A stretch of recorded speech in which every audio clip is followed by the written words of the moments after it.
Delhi airport पर सभी यात्री अपनी अपनी सीटों पर बैठ चुके थे। फ्लाइट संख्या AII-712 उड़ान भरने ही वाली थी। मौसम थोड़ा खराब था, बादल घिरे हुए थे, लेकिन पायलट कैप्टन राजीव को भरोसा था कि उड़ान सुरक्षित रहेगी। लेकिन 30 मिनट बाद अचानक विमान में झटका लगा। तेज आंधी और बिजली की चमक ने विमान को हिला दिया। पायलट ने घोषणा की, प्रिय यात्रियों, कृपया चिंता न करें, हम इस स्थिति को संभालने के लिए पूरी कोशिश कर रहे हैं। विमान में लोग एक दूसरे का हाथ थामे हुए हैं और कुछ बच्चे अपने माता पिता के पास छुपने की कोशिश कर रहे हैं। कैप्टन राजीव ने गहरी सांस ली और अपने अनुभव का सहारा लेते हुए विमान को नियंत्रित करने की कोशिश की। हमारी ऊंचाई कम हो रही है, मैं आप सभी को सुरक्षित रखने के लिए हर संभव प्रयास करूंगा, उन्होंने अपने यात्रियों को आश्वस्त किया। जैसे ही विमान ने तूफान के एक हिस्से से बाहर निकलना शुरू किया, यात्रियों के चेहरे पर राहत के भाव दिखाई देने लगे। कैप्टन राजीव ने मुस्कुराते हुए कहा, हम सुरक्षित हैं, हम मनाली की ओर बढ़ रहे हैं। अब सब लोग एक दूसरे को बधाई देते हुए और अपनी हिम्मत की कहानी साझा करते हुए दिखाई दे रहे थे। जैसे जैसे विमान मनाली के पास पहुंचता है, यात्रियों की हिम्मत और एकजुटता ने उन्हें एक नई शुरुआत का एहसास कराया। कृपया घबराएं नहीं, हमें थोड़ी टर्बुलेंस हो रही है, कृपया अपनी सीट बेल्ट बांधे रखें। लेकिन कुछ ही क्षणों में विमान का एक इंजन बंद हो गया।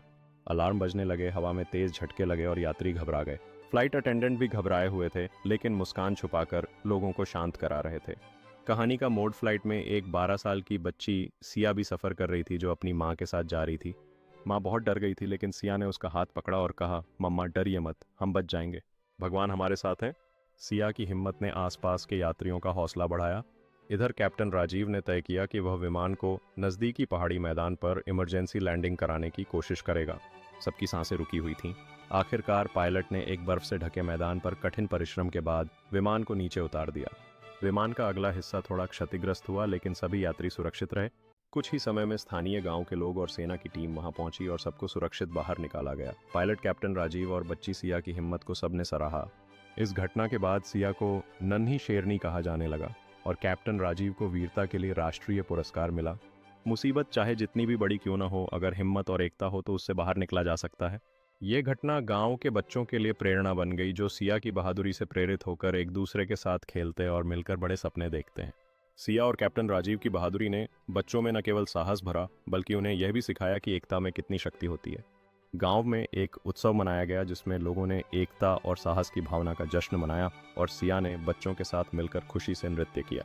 सिया ने अपने दोस्तों के साथ मिलकर साहस का प्रतीक छोटे पुरस्कार को पकड़े हुए अपनी महत्वाकांक्षाओं को साझा किया।